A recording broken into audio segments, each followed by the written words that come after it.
ایک صحابی حضور کی خدمت میں حاضر ہوئے، عرابی تھے، دیہات کے رہنے والے تھے۔ انہوں نے حضور کی بارگاہ میں ایک بات عرض کی کہ حضور اسلام کے حکام تو بہت سارے ہیں، آج بھی اگر آپ دیکھیں تو کتابیں بھری پڑی ہیں۔ پھر حضور ارشاد فرماتے تھے، صحابہ اس کو سنتے تھے، محفوظ کرتے تھے، آگے بیان فرماتے تھے۔ ان کا بہت سارے احکام ہیں اسلام کے، میں ایک دیہاتی شخص ہوں، مجھے کوئی ایک بات ارشاد کر دیجئے جو میرے لیے کافی ہو۔ تو آقا کریم نے اس شخص کو ایک بات ارشاد کی، فرمایا کہ ان تموتا ولسانک رطب من ذکر اللہ، تو اس حالت میں فوت ہو کہ تیری زبان اللہ کے ذکر سے تر ہو۔ 100 باتوں کی ایک بات ارشاد فرما دی، ان تموتا ولسانک رطب من ذکر اللہ، تو اس حالت میں انتقال کرے کہ تیری زبان اللہ کے ذکر سے تر ہو۔ میں اور آپ اپنی زندگی اس طرح سے گزاریں کہ موت اچانک آئے یا طبی موت آئے، جس حالت میں بھی ہمیں موت آئے تو ہماری زبان عادی ہو اللہ کے ذکر کی، ادھر سے سانس ٹوٹ رہی ہو اور ادھر لبوں پر اللہ کا نام جاری ہو۔ جس شخص کا آخری کلمہ لا الہ الا اللہ ہوا، اللہ اس کو جنت میں داخل فرماتا ہے۔ اور کتنے خوش نصیب لوگ ہوتے ہیں کہ مرتے ہوئے جن کے لبوں پر اللہ کا باقاعدہ نام آتا ہے، اللہ کا ذکر ان کے لبوں کا وظیفہ ہوتا ہے۔ اور کچھ لوگ ان کو تلقین بھی کریں تو زبان پہ اللہ کا نام نہیں آ پاتا۔ اور ان میں سے ایک وہ شخص جو شراب کا عادی ہے یا کسی بھی نشہ آور چیز کو لیتا ہے، تو ایسے شخص کو مرتے ہوئے کلمہ نصیب نہیں ہوتا۔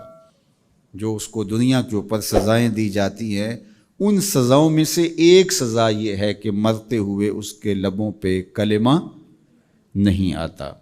اور علماء نے یہ بھی لکھا ہے کہ جو بے نماز ہے، نماز نہیں پڑھتا، مرتے ہوئے اس کے لبوں پہ بھی کلمہ جاری نہیں ہوتا۔ اللہ اکبر۔ تو ایک جامع بات ارشاد کر دی کہ ان تموتا ولسانک رطب من ذکر اللہ، تو اس حالت میں فوت ہو کہ تیری زبان اللہ کے ذکر سے تر ہو۔ قرآن مجید میں ہمیں اللہ تعالیٰ نے یہ بھی حکم دیا ہے کہ مجھے یاد کرو، اور یہ بھی حکم دیا ہے کہ مجھے فراموش نہ کرو۔ وَلَا تَكُونُوا كَالَّذِينَ نَسُوا اللَّهَ فَأَنسَاهُمْ أَنفُسَهُمْ أُولَٰئِكَ هُمُ الْفَاسِقُونَ، ان لوگوں کی طرح نہ ہو جانا جنہوں نے اللہ کو فراموش کر دیا، اللہ کو بھول گئے۔ جب کوئی خدا کو بھول گیا تو خدا پھر اس کو فراموش کر دیتا ہے، اور اس کی سزا کیا ہے کہ وہ خود فراموشی کا شکار ہو جاتا ہے، وہ اپنے آپ سے بھی آگاہ نہیں رہتا۔ تو ہمیں جو حکم دیا گیا وہ ہے اللہ کو یاد کرنے کا۔ تو یاد کرنے کا ایک مفہوم یہ ہے کہ اللہ جل شانہ کی اطاعت کی جائے، اس کی فرما برداری کی جائے، اس کے احکام پر عمل پیرا ہوا جائے، نہ یہ ہے کہ اس کے احکام کو فراموش کر دیا جائے۔ یقول اللہ تبارک و تعالی، اللہ جل شانہ خود ارشاد فرماتا ہے، یہ حدیث قدسی ہے، فیما یروی عن ربہ، جو حضور اپنے رب سے روایت کرتے ہیں۔ اللہ جل شانہ کیا ارشاد فرماتا ہے، سنیے، انا عند ظن عبدی بی، میرا بندہ میرے بارے جو گمان کرتا ہے میں ایسے ہی معاملہ کرتا ہوں، یعنی بندے کو میرے سے جو گمان ہے تو میں اس کے مطابق معاملت فرماتا ہوں۔ وَأَنَا مَعَهُ إِذَا ذَكَرَنِي، اور جب وہ مجھے یاد کرتا ہے میں اس کے ساتھ ہی ہوتا ہوں۔ جب میرا بندہ مجھے یاد کرتا ہے تو میں اس کے ساتھ ہوتا ہوں۔ فَإِذَا ذَكَرَنِي فِي نَفْسِهِ ذَكَرْتُهُ فِي نَفْسِي، جب وہ مجھے اپنے دل میں یاد کرتا ہے تو میں بھی اسے اکیلے یاد کرتا ہوں۔ کتنی بڑی بات ہے کہ کسی کو رب یاد کرے، اللہ اکبر۔ کہا جب وہ اکیلے مجھے یاد کرتا ہے تو میں بھی اس کو اکیلے یاد کرتا ہوں۔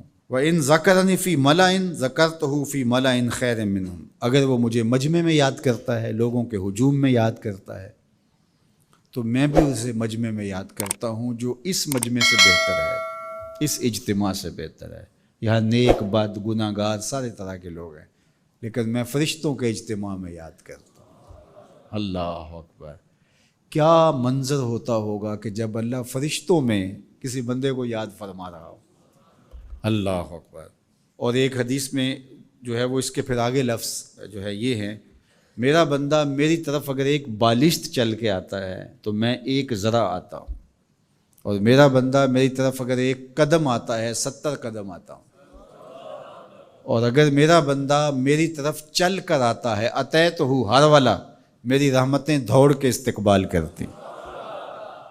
اللہ اکبر. تو کتنی کرم نوازی ہوتی ہے جو اس کو یاد کرتا ہے. تو یاد کا چراغ کبھی بھی بجھنا